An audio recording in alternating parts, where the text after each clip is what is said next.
Hello, everybody. You are listening to the Natural Healing Show for UK Health Radio. I'm your host, Catherine Carrigan, medical intuitive healer and Amazon #1 best-selling author. You can find out more about me and my work at catherinecarrigan.com and unlimitedenergynow.com. While you're there, sign up for my newsletter so you can get even more information about how to heal yourself naturally. Now, today we are going to be talking to psychic medium Lee Morgan. You can find out more about Lee and her work at leeonearth.com. Welcome, Lee Morgan. Hi, Catherine. Thank you for having me.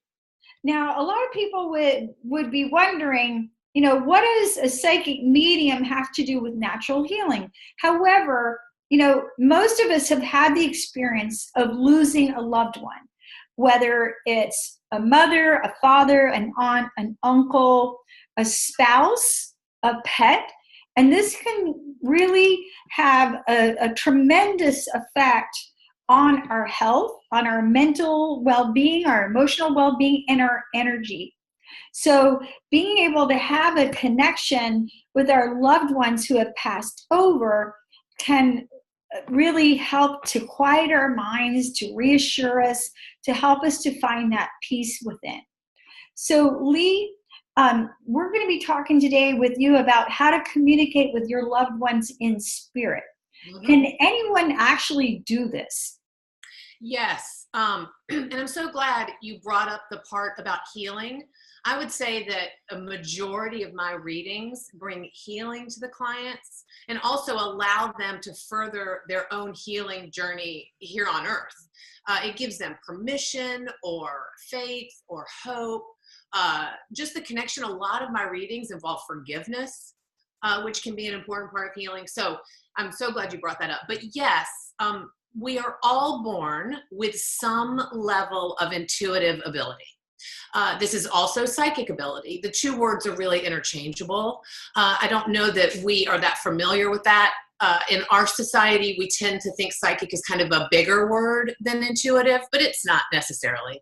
And every person is born with a different aptitude. Just like you have an aptitude for music or for athleticism or for art. You're born with a certain aptitude to be able to receive and interpret these subtle signs, but everyone can improve on the ability they were born with, just like you can improve on these other abilities. So that's part of what I'd really like to get out, is that you don't have to see a medium to talk to your loved ones. You can learn, albeit it may take a minute. It's like, I always say it's like training for a road race. You can't start today and expect to race next weekend. But you can do it. Yes. Absolutely. And, I want to share for our audience a couple of stories from my own life, because I remember years ago, and this was in my 30s, I was having some really weird health problems. And my medical doctor at the time sent me to a cardiologist. And I remember going to the heart doctor, and they're looking at me, and most people are there are old or fat or and there I am in my mid-30s, and it's like, why are you at the cardiologist? And I can remember being scared out of my mind. And I remember sitting there hooked up to a machine that was reading my heart waves. And I had a very clear vision of my grandfather. And I was all by myself, and my grandfather came and sat with me. And I remember in my vision, he was wearing a shirt that I gave him.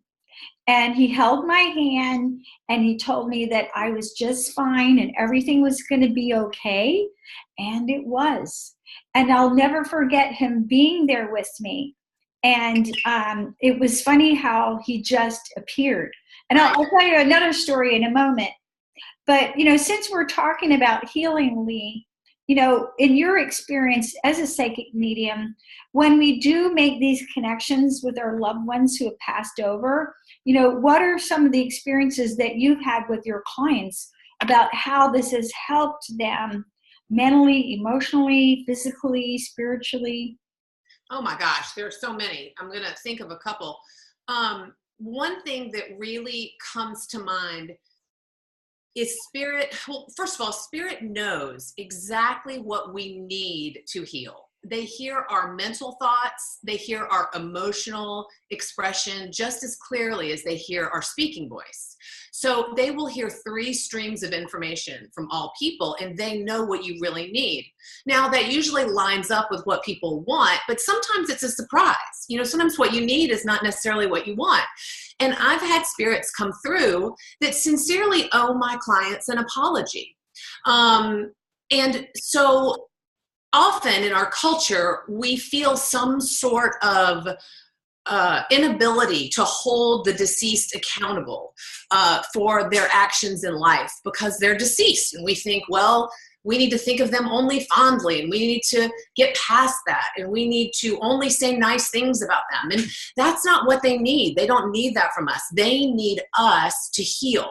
They're in a place now where they have a better perspective. They have a more comprehensive view of their own behaviors. And they sincerely, their wish is for us to heal, so they will come and apologize. So I've had family members come and apologize for mistreating people, for being absent from their lives, some of them are private, but it can be pretty severe. And at first, sometimes the clients don't really want to talk with this person, which of course I say is always the client's prerogative. You do not need to talk to anybody you don't want to talk to. But often, even though they didn't really want to, they say, well, yes, I do want to hear what they have to say. And the well of healing energy that I feel rise within my client and start to come out is astonishing. It's absolutely astonishing.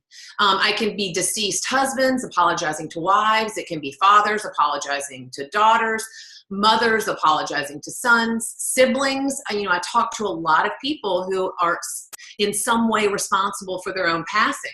And the kind of healing that can bring to a parent or a sibling or a friend, them acknowledging their part in their passing and explaining where their mind was and their body was and their healing, that itself just sets a client off on such a healing journey from that moment. Yeah, very freeing. Now I want to go back to what you were saying, because I think you and I are in complete agreement on this point, which is that anyone can do this. Yes. The reason that I feel that, and I'm sure you agree, is that you are a soul. And your soul, you're having a physical experience in this body in this lifetime, and your soul is always receiving soul guidance. I wrote about this in my book, Unlimited Intuition Now, and there's different kinds of psychic gifts. Sometimes we hear things, sometimes we see things, sometimes we feel things, and sometimes we simply know things.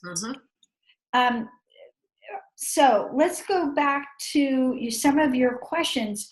So when we want to communicate with our loved ones who passed over, what's the best environment to communicate with these people? Well, a quiet environment, to sum it up. Our worlds now have so much noise, be that electromagnetic noise or the noise of other humans or the noise of just background noises in a city or where you might live. So quiet is important. Solitude does help. So sometime that you can find that you can get alone. In addition to that, our minds are most receptive to the subtle communication when we're in a behavior that is a rote behavior, or otherwise said, a behavior where your mind is on autopilot. Now, this happens in the car. I do not recommend you do this in the car. That is not a safe environment to practice this. But it happens for me. A good example would be when I'm vacuuming or doing dishes or unloading the washer and dryer or dusting. I mean, anything where my body and my mind kind of know how to do it. So my mind just kind of turns off from the forefront. So, of course, meditation does this, but that's another topic that we can get into. But so I would start to encourage people to listen to what just naturally comes into your mind at these moments and follow it, follow the lead. If you hear something that doesn't align with what you were thinking about, that's another big clue. So if I'm vacuuming and I'm thinking I've got to go get dog food, and then all of a sudden I hear a message about my sister in my mind, It's easy to think it's your own voice because it'll sound like your thought in your mind, but it's off topic. So that's one of the first clues that suggestion is coming from outside yourself. So you hear that suggestion and then think, oh, wow, I heard about my sister. There's a new book out by John Holland called Bridging Two Realms that I would highly suggest. He has a lot of exercises in there, and there are things like this. And one of the things he recommends that I recommend and a lot of other people recommend is start to jot down what these messages are, and then start to see what the result is. Because perhaps I call my sister and then my sister says, that is so weird, I was just thinking about you. Well, I guarantee you a deceased relative of ours put it both in our minds, and then there you go. And they want us to talk for some reason, even if it's just connection. It doesn't have to be monumental. You know, it doesn't have to be burning bush. In fact, it's most often the subtlest thing in your mind, not the loudest. Yeah. I'll share another story from my own life. I remember years ago, my grandmother was in a nursing home, and my grandfather had already passed away. And I was down in Savannah. I grew up in Savannah, and I was visiting my father, and we were at a church over in South Carolina. And I have to say for the audience, if I had known that my grandmother was unwell, I would have been by her side in a heartbeat. But I was in church with my dad, and I remember all of a sudden I just started crying. And it wasn't just like a little weep here and there. I was crying so much there was literally water on the floor of the wooden floor of the church. And I remember feeling really embarrassed at the time, and it was like, oh my God, here I am just, weeping and sobbing in church for no apparent reason. And I remember thinking, oh, I'm really embarrassed, and I'm going to get in my car right after church and drive right back home to Atlanta. So I got back to Atlanta, and as soon as I got back to Atlanta, I started journaling, and I heard my grandmother's voice. And I was journaling, and as I was journaling, I got the call. My grandmother had literally just passed away. I think she must have been passing as I was driving back to Atlanta. And, there again, I think that she may have even chosen that time so that I would not be with her, so that she could pass. So anyway, there I am journaling, and I heard my grandmother as clear as if she was sitting right next to me. And I remember she said, I love you more than life itself. And she said, and I remember saying to her, please don't go. And she said, don't worry, I'll be in your writing. Now, what's interesting, there's more about this story, because the very next day, I was getting ready to go down to Savannah for my grandmother's funeral, and I got a call from a theater in New York, because at that time I was writing plays, and I got a call from a theater in New York that they wanted to produce one of my plays, and this was my very first production off Broadway in New York. And I remember turning to my husband at the time and saying, oh my God, my grandmother works fast. And it was funny because the day before, the day I was hearing my grandmother, there were people at the theater, and they were just going through scripts, because at that time you would mail off a script and to all these theaters, and they were reading the scripts and throwing things away, and they happened to open my script and started laughing hysterically and decided they wanted to produce my play. So that's one of my stories about communicating. And it was really very comforting to me, going back to this theme of healing, just knowing that my grandmother was still looking out for me, and that she's still. They always have our highest interests at the forefront. They always do.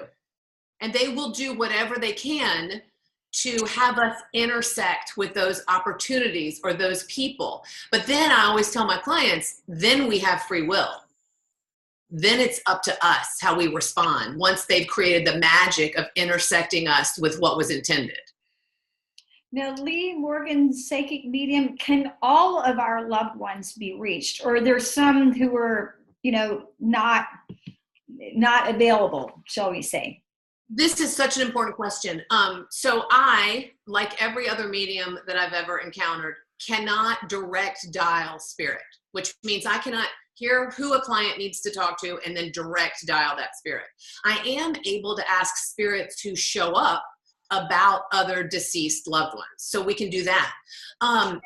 They don't, most of them that this is all from my experience, of course, most everyone we've ever asked about or wished to come has shown up.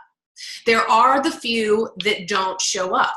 I like people to know that that is not a reflection of their well-being or their love for you. I've never encountered a spirit who has crossed over who is not whole, well, and content. In fact, they're often quite giddy and hilarious. So they're, to my knowledge, out of hundreds and hundreds and hundreds, they're all well. Some do seem to be busy. I think it's hard for them to explain the physics of their existence to our earth brains, but they do seem to have what we would call jobs. They're a bit more like service work where they live. Whatever your natural aptitude is, wherever your heart lies, that's what they seem to engage in.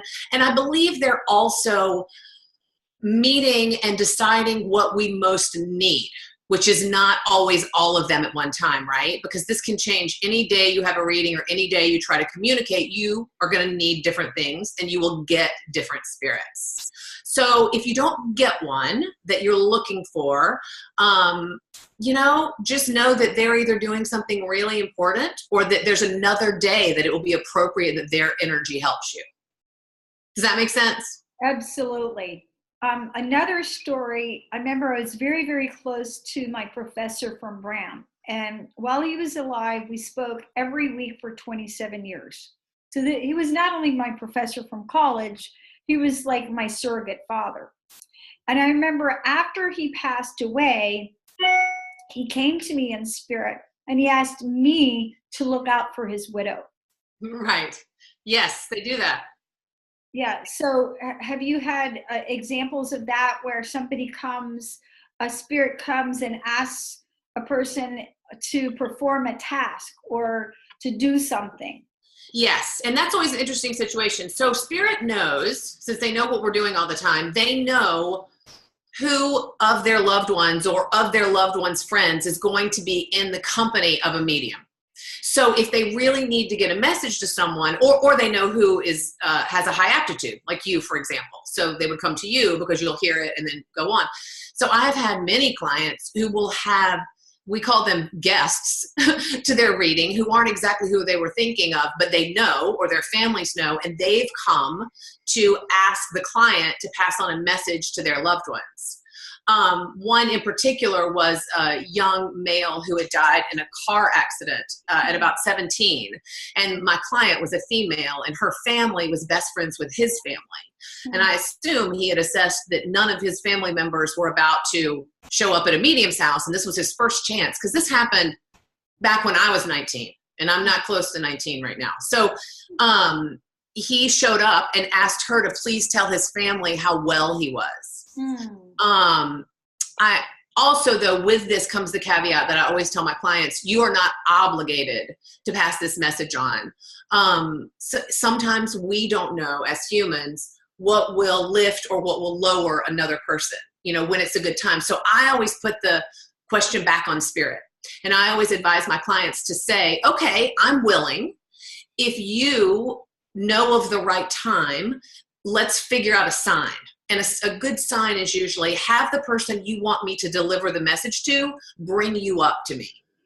So if someone just randomly, it'll seem random, brings up their loved one after not doing so for years, then that's your clue that spirit got them to do it, and then you can share the information.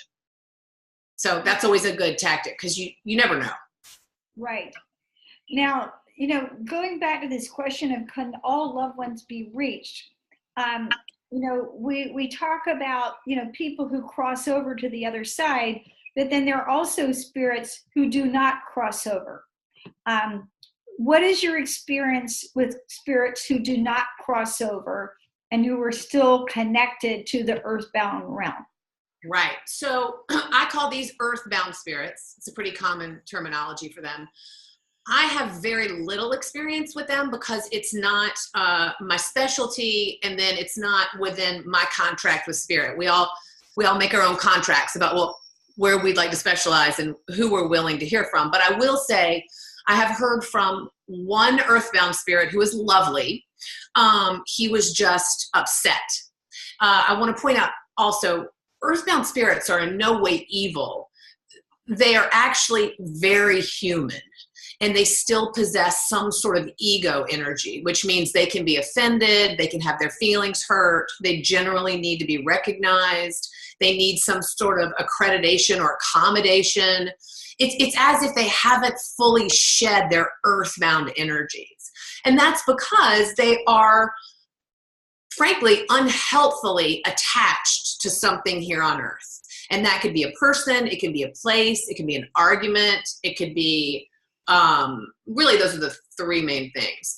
But the one who came to me was clearly, maybe had been earthbound for a while, because he was clearly from like New York in the early 1900s. He was like a little Irish boy with knickers and a cap. And what he wanted from me is he wanted me to help him find a pocket watch that someone had stolen from him. Now, the minute a spirit says something like that to you, I need this, we know immediately they're not crossed over, because no spirit who's crossed over needs anything. Now, he was sweet and really liked me and considered me safe and approachable to ask this task of. And what I did was just reassure him that he did not need the watch. And if he did, he was going to find it where he was going, and to please turn around, because I already saw his loved one behind him trying to help him cross over. It was a grandfather.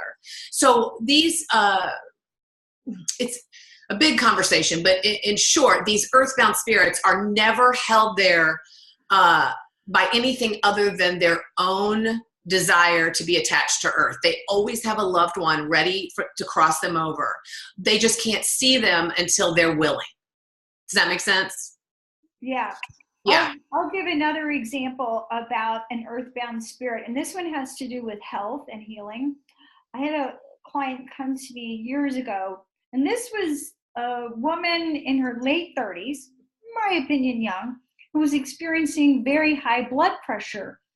And she ate well, she exercised, she took vitamins. It's like, why is my blood pressure high? When she came, I remember figuring out it was because she had a ghost in her house. Now, I remember asking her, because I thought, okay, that's great. This is all you need to do is tell somebody they've got a ghost in their house. And that's why they have high blood pressure. Very unusual situation. I wouldn't say that's the reason that most people have high blood pressure. But I remember asking her, and it turned out that her husband was out of town. And I thought, okay, well, just as a public service, and I didn't charge her for this, I brought another psychic friend of mine over to the house.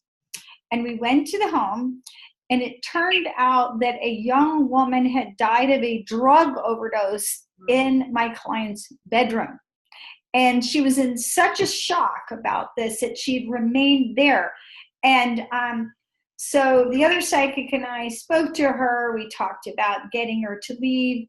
And I'll never forget, my client said, oh yeah, my dogs would sit there and, look like they were looking at something. And I would go, I don't know what they're looking at. Mm-hmm. Yeah.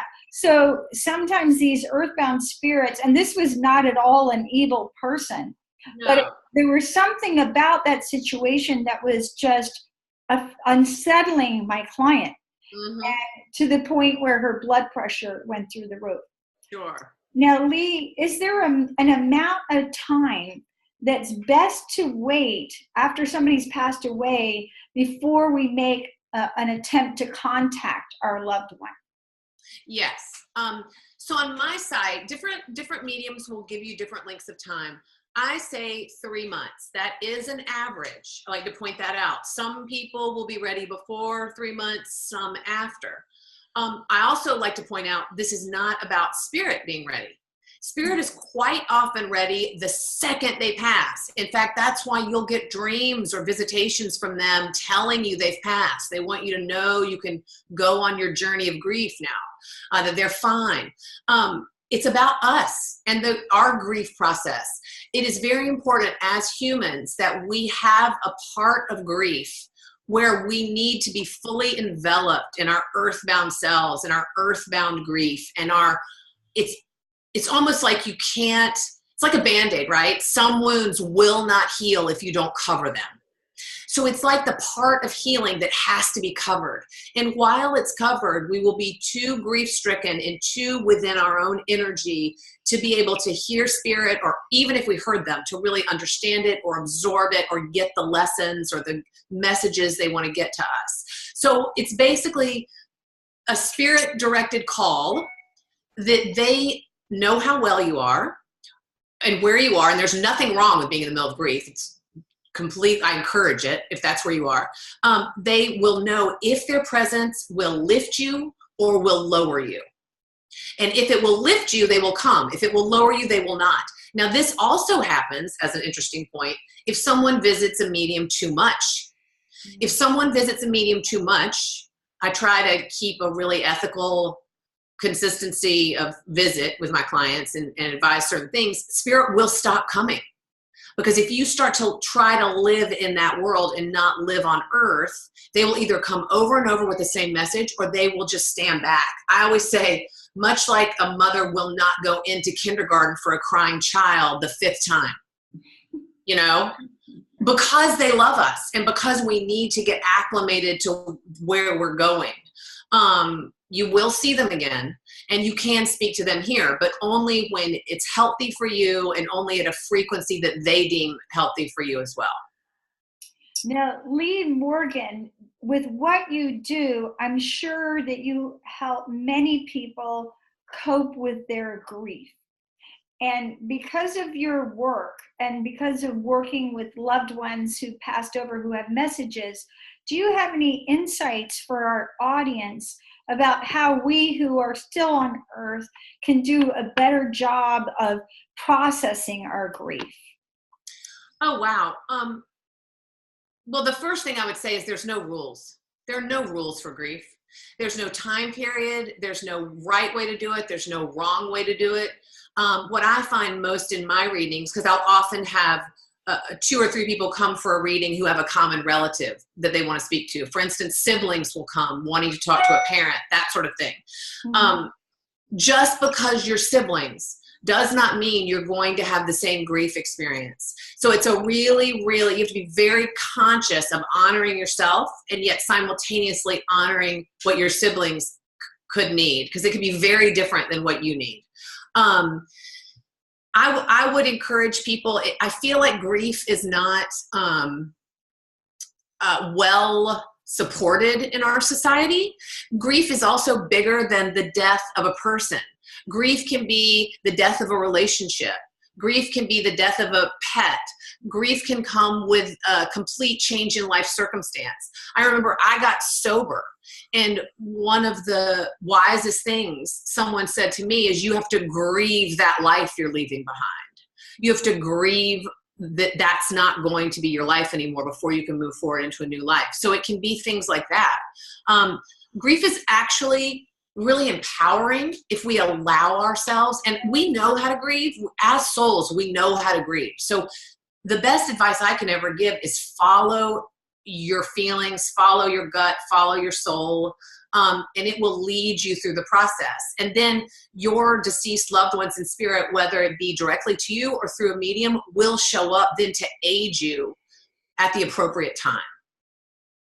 That's really beautiful advice, because, you know, in our society, we're supposed to be positive and think positive and be in the moment and all this stuff. And that definitely has a place. But as you say, it's a process and everybody's going to go through it at their own rate. Mm-hmm. Yeah, and be mad. I can't tell you how many spirits I have come to tell their loved ones, be mad.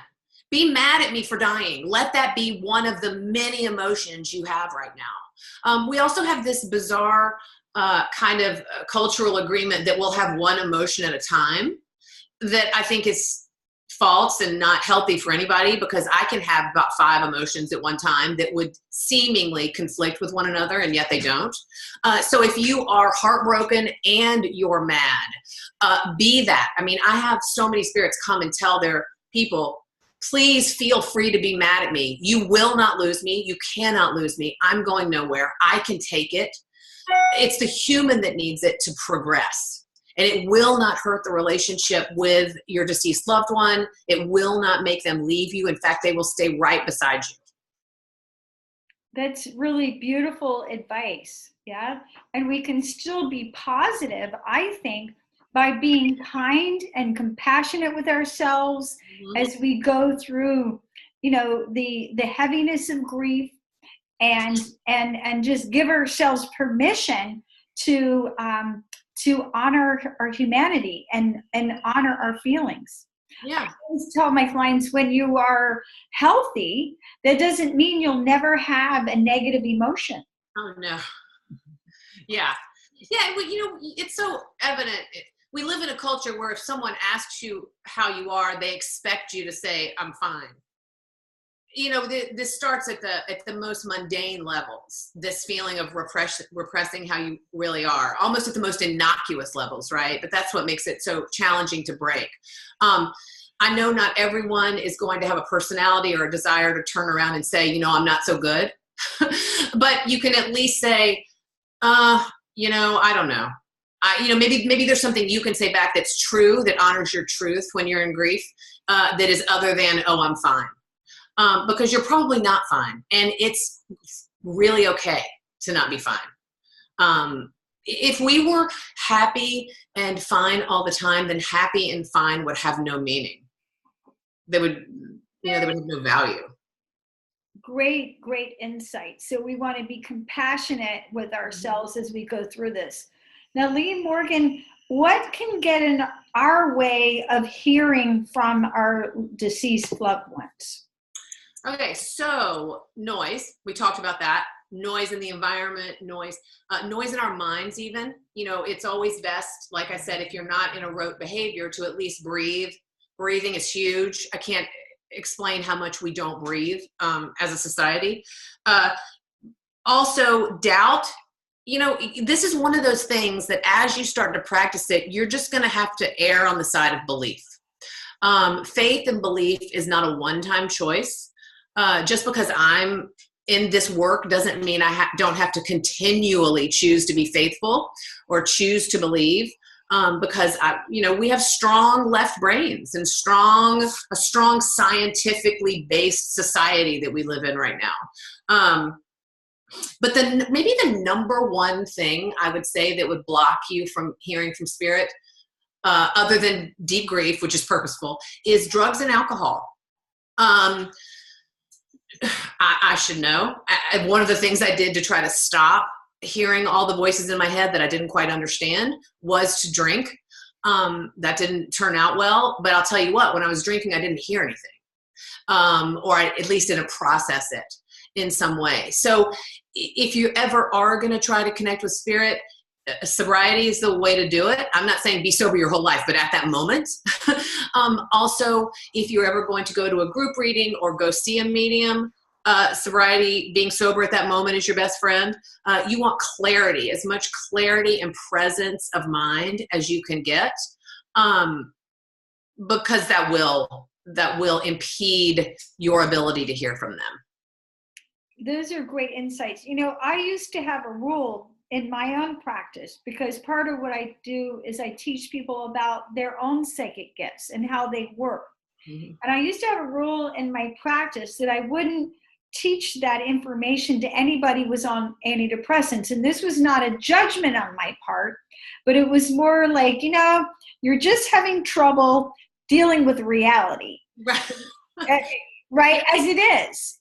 So I would say, not a judgment, but just go work on your own emotional well-being so that you don't need drugs or alcohol, whether they're legal or illegal. Mm-hmm. Get more grounded, get more emotionally balanced, and then we can, dive into this deeper realm. I've since sort of shifted my thinking on that, because I believe that, because we're always a soul, even if we're tortured and miserable and self-medicating, again, whether it's legal or illegal. And sometimes, forming this deeper connection with our own soul can be comforting and maybe even help us to move in the direction of health and happiness. Right. Now, again, going back to the souls that you have spoken to and heard from on the other side, are they okay? Well, I mentioned this earlier. I guess I jumped the gun on it, but they are always okay. The ones that have crossed over, we'll clarify, that's my realm of communication. They are always okay, no matter what their circumstances in life or the circumstances of their passing. They are always well and whole. They go to great lengths. They dance, is why I'm smiling. They dance a lot to show their loved ones that they are fully functional and not impeded in any way with their movement, if that was an issue. If they had some sort of disfigurement at their passing, they'll show their loved ones that part. And the way they'll show it to me is it's perfect, it's whole, it's lovely.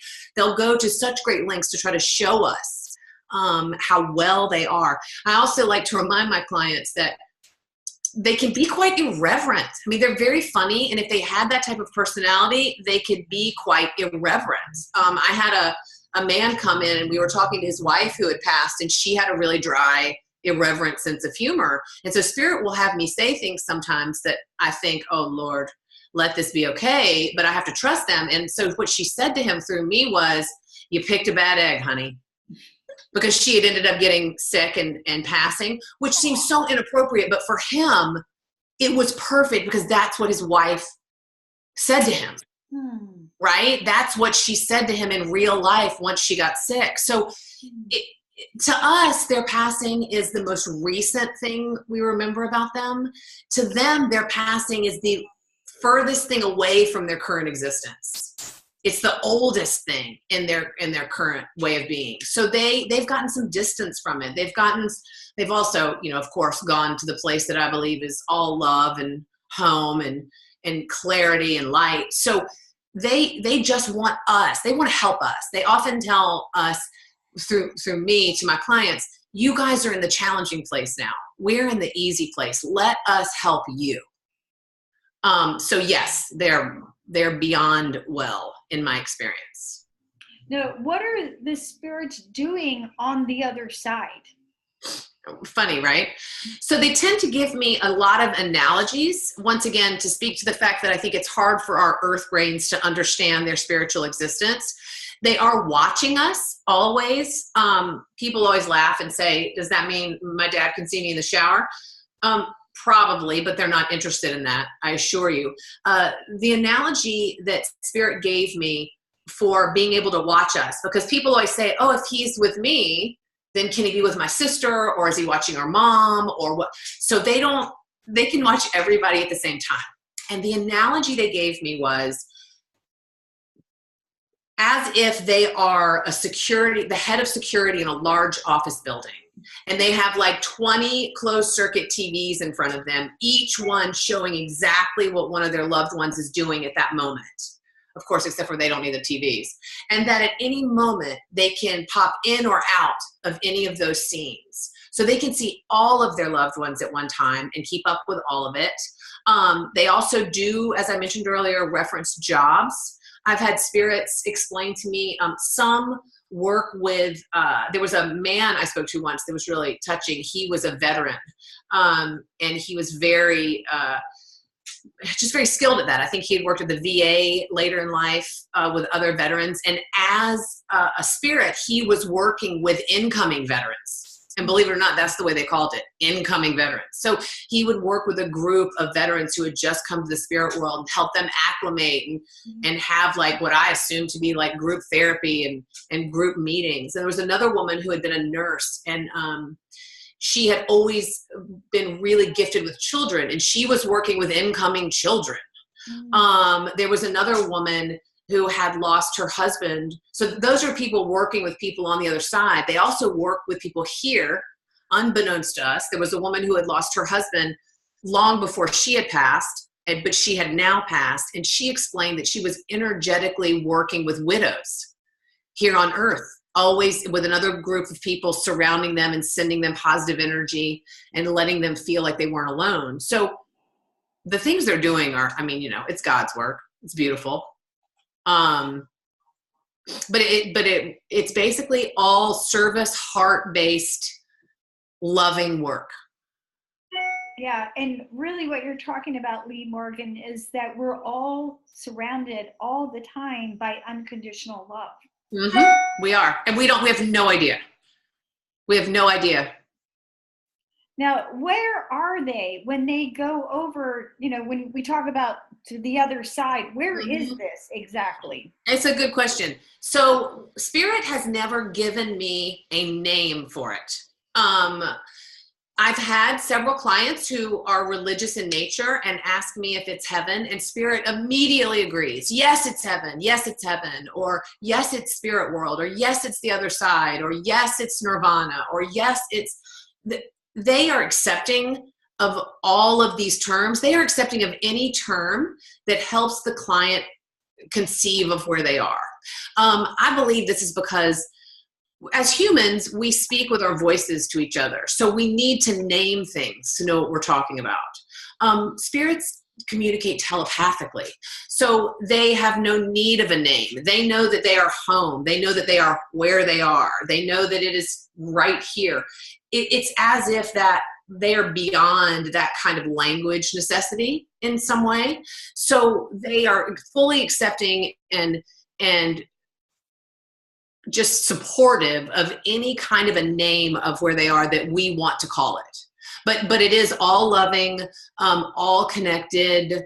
I'm not going to say every spirit is omniscient. I think that we're all at kind of different levels depending on our journey, but I will say compared to us, they're pretty omniscient.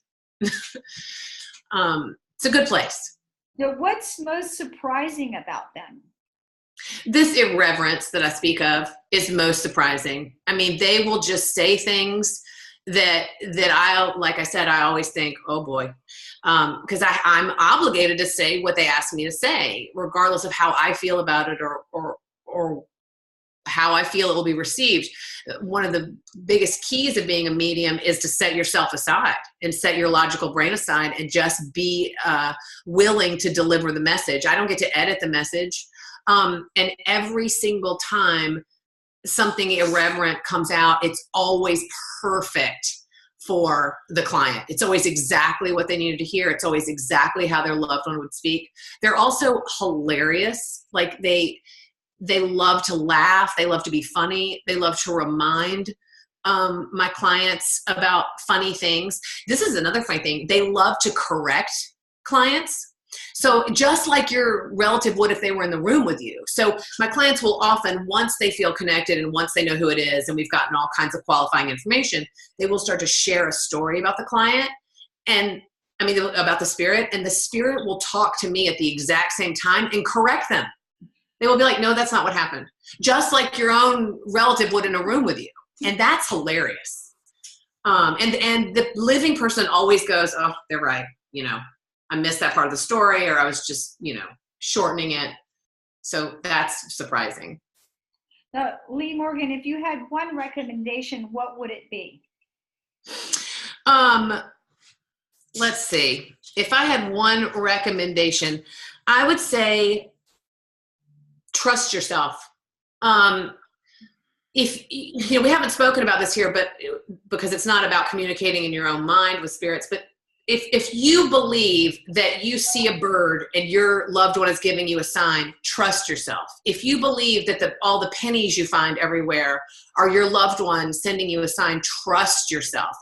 Just, even if you have to set a time period of like 30 days, for 30 days, I will have faith and just trust that my gut feeling about where this message is coming from is true. Then I believe that at the end of those 30 days, you will have a defining experience. You will have an experience that allows you to start to build up your faith more and more. Just recognize how easy it is for our logical brains to take over and say, this can't possibly be, what's happening. This has to have some sort of logical earth-based explanation. Because they're really working hard to get your attention. Like if you knew how hard they're working to manipulate energy, you would give them the benefit of the doubt. Also, visiting mediums, I really love to give the message that you don't have to visit a medium, but if you've had a bunch of these experiences or you've done this 30-day experiment and then you want to visit a medium and not tell them anything, please don't tell them anything. Don't feed the medium, and see if any of the things that happen come back to you out of the mouth of someone that doesn't know you. Bingo. You've just gotten proof that you were right to kind of trust yourself as you went through the process. And Lee Morgan, final thoughts. Are there common signs spirit uses to communicate with us? Yes. You'll hear, a couple things. I hear the most about dreams and cardinals. So those are two big things to talk about. Dreams, I do want to clear up.